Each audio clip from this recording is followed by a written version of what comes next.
Senhor esteja convosco.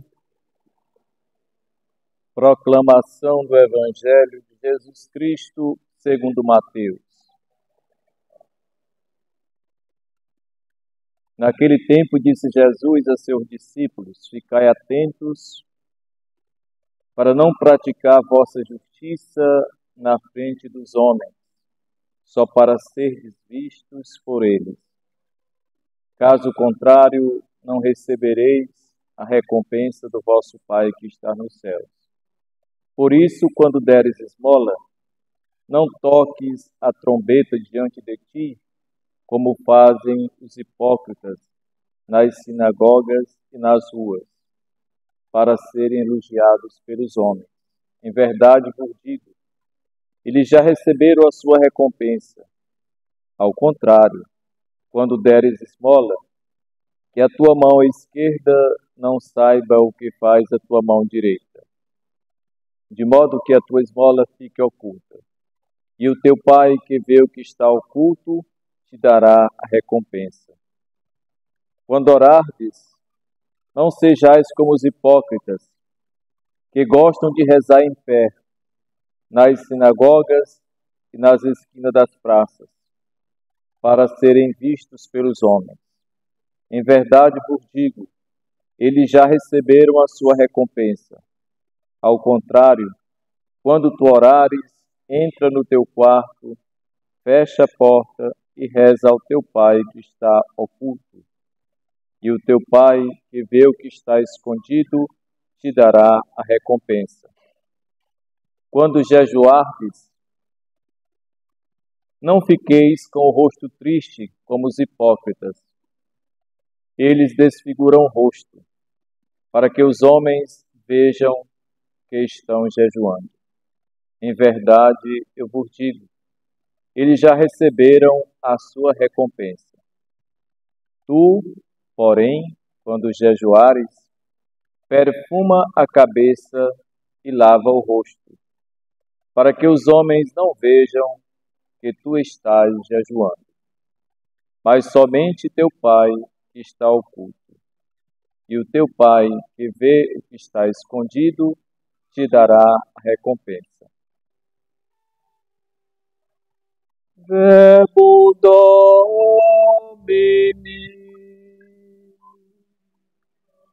sibi Christe.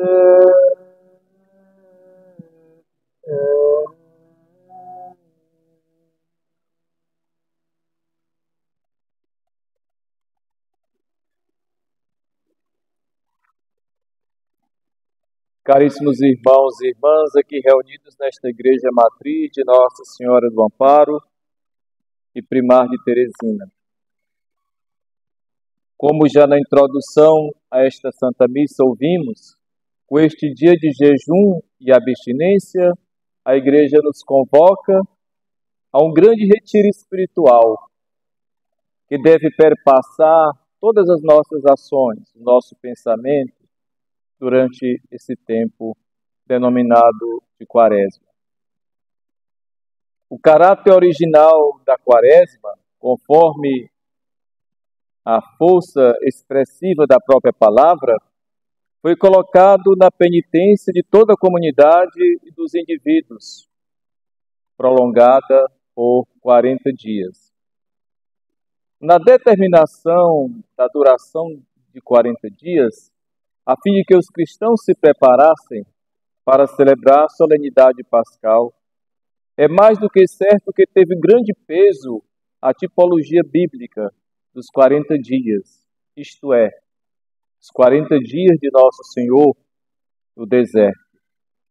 Os 40 anos transcorridos pelo povo de Deus no deserto. Os 40 dias em que Moisés esteve no Monte Sinai. Os 40 dias que Golias, o gigante filisteu, desafiou Israel até que Davi avançou contra ele e o abateu e o matou.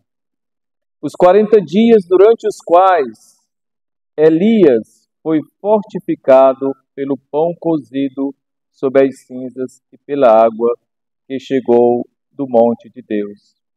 o Horebe, os 40 dias nos quais Jonas pregou a penitência aos habitantes de Nínive.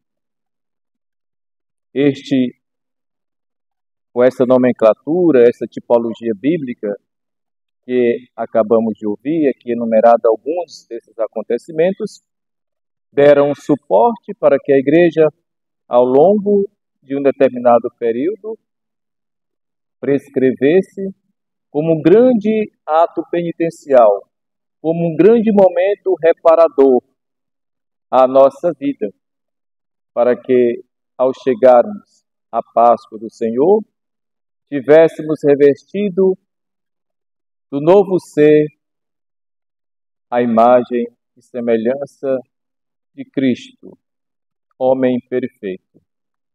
Mas, meus amados irmãos e irmãs, a Quaresma de 2025, contexto das leituras que ouvimos, o mundo em que vivemos, o que nos dirá? Que lições podemos tirar? A pedagogia, outrora usada e vivenciada por nós também hoje, que caminhos nos oferecem para chegarmos com o coração puro à Páscoa do Senhor? Que mudanças podemos fazer na nossa vida? Será que somos capazes de passar por um processo de conversão?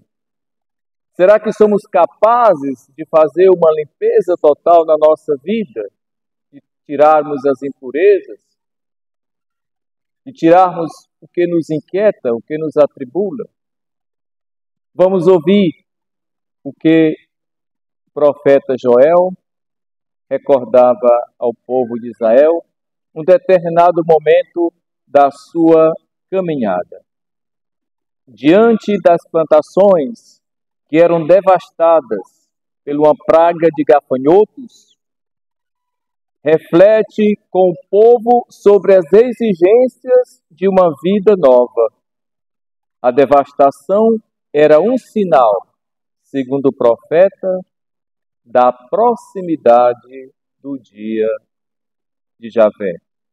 O profeta incentiva o povo ao cuidado da terra devastada e convoca todos à conversão, à penitência e à mudança de vida. Os gafanhotos não eram outra coisa senão um sinal que exigia de cada um uma mudança radical na sua vida. E ali, naquele momento, não valia a pena rasgar as vestes, propriamente externas, mas era necessário que se purificasse o coração. Às vezes, valorizamos muito o ver. Às vezes, valorizamos muito o externo, mas não fazemos a devida reforma interior na nossa vida. Por isso, dizia o profeta aos seus contemporâneos: rasgai os vossos corações, praticai a justiça e não as vestes puramente externas. Penso que, não diferente do mundo do profeta Joel, nosso mundo cristão católico exigirá sempre o mesmo de nós. Vejamos a segunda leitura.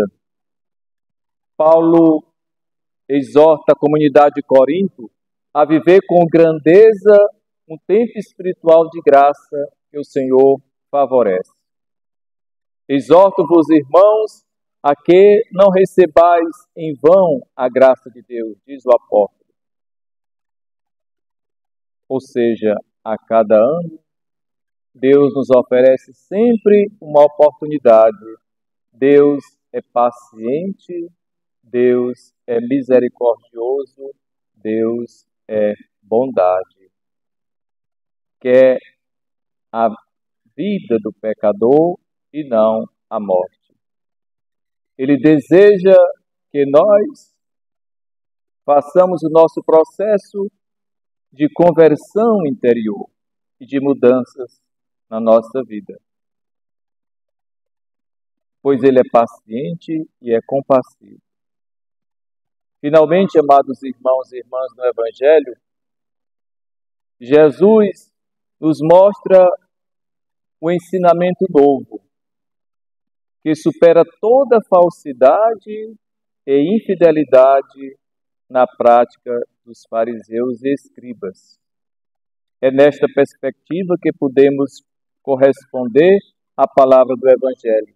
Os cristãos são chamados por Jesus a assumir com fidelidade a obra da justiça, do relacionamento com o próximo.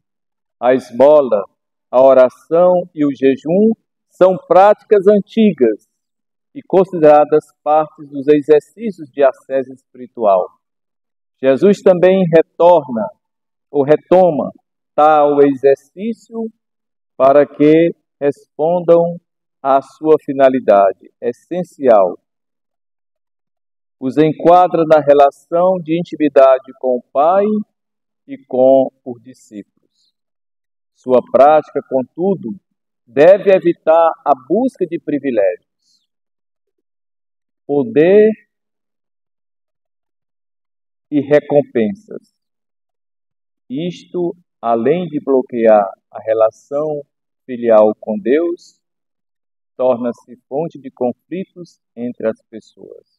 A recompensa anunciada por Jesus não é uma recompensa entre prestação de serviço ou pagamento. Ela é dom divino. A salvação é o próprio reino prometido e oferecido a quem o busca com o coração reto e sincero. A preocupação com as práticas externas, como se tivéssemos que estar prestando contas, não será para nós aquilo que esperamos receber. Nós esperamos algo que Deus nos concede mediante uma vida interior repleta de intenções retas. Deus vê tudo o que fazemos. Deus é onisciente, Deus é onipotente e Deus é onipresente. Quando jejuares, não fiques com o ar sombrio para que outros vejam que estão jejuando, dizia o Senhor. Vivemos, meus amados irmãos e irmãs, um tempo em que se publica tudo. Vivemos um tempo em que até não raramente a nossa vida íntima nós também publicamos. Onde estamos? Com quem estamos? O que fazemos? Será que a nossa fé não dá uma base sólida a nós, cristãos, para sabermos que Deus nos acompanha? Que Deus está conosco nos momentos mais dramáticos? Não só nos momentos de fantasia e oba-oba, mas está permanentemente conosco, que nos acompanha, que nos monitora, com um sistema de visualização muito mais perfeito que qualquer imagem de 5 ou 4D que exista hoje. Meus amados irmãos e irmãs, finalmente um olhar para a ecologia. Mais uma vez, a Conferência Nacional dos Bispos do Brasil nos pede que cuidemos de nossa casa comum. Estas são palavras do Santo Padre, do Papa Francisco, pelo qual pedimos orações também nesse momento. Ele pedia a todos um cuidado pela casa comum.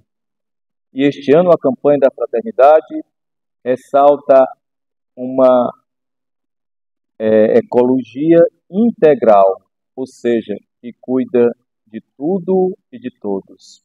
É preciso um olhar de paz, é preciso um olhar de silêncio para o nosso planeta, para escutarmos os gritos e os protestos que Ele o faz, através dos fenômenos da natureza, no norte, no sul, no leste e no oeste. Peçamos à Santíssima Virgem, Mãe do Amparo, que acompanha esta cidade desde o primeiro momento, que assim como tantos já o fizeram, que ela nos dê a capacidade de termos uma quaresma santa, de conversão nas estruturas sociais e pessoais. Louvado seja nosso Senhor Jesus.